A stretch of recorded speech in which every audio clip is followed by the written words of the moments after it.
ఢిల్లీలో Telangana eagle team తో పాటు ఢిల్లీ క్రైమ్ బ్రాంచ్ పోలీసులు జాయింట్ ఆపరేషన్ కూడా చేపట్టినటువంటి పరిస్థితి నెలకొంది. ప్రస్తుతం మనతో పాటు ఈగల్ టీమ్ ఎస్పీ సీతారాం గారు ఉన్నారు. వారిని అడిగి తెలుసుకుందాము. సార్, ముఖ్యంగా ఇప్పటి వరకు ఎంత మందిని అరెస్ట్ చేశారు? ఇందులో ఇప్పటి వరకు అరెస్ట్ చేసింది మేము దాదాపు మల్నాడు కేసులో ఎంతమంది అయ్యారు? దాదాపు 14 మంది మల్నాడు కేసులో అరెస్ట్ అయ్యారు. ఇప్పుడు 6 మంది ఇంకా. దీంతో పాటు వేరే మన వైజాగ్ లో కావచ్చు, తర్వాత గ్వాలియర్ లో కావచ్చు కూడా అరెస్ట్ చేయడం జరిగింది. ఇందాక జాయింట్ కమిషనర్ గారు చెప్పినట్టు దాదాపు 12 కోట్ల 13 కోట్ల విలువైన డ్రగ్స్ స్వాధీనం చేసుకోవడం జరిగింది. ఇంకా వీటి మూలాల గురించి ఇంకా ఎత్తుకటం ఈ సప్లై అంతా సప్లై చైన్ గురించి కూడా చూస్తున్నారు. ఇప్పుడు ఒకసారి వచ్చింది కాబట్టి మనం ఫస్ట్ సప్లై చేసే వాళ్ళని కంట్రోల్ చేసాము. దీని తర్వాత సప్లై ఏ విధంగా జరుగుతుంది కూడా దీని మీద ఫోకస్ చేస్తాం.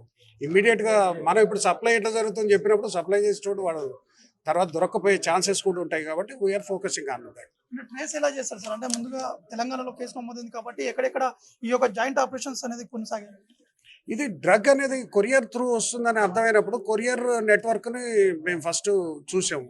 ఈ మధ్యకాలంలో తీసుకున్నప్పుడు మెయిన్ గా through couriers, through Rapido, through అన్ని విధాలుగా ఎన్ని విధాలు వీళ్ళైతే అన్ని విధాల డ్రగ్ తెప్పించుకుంటున్నారు.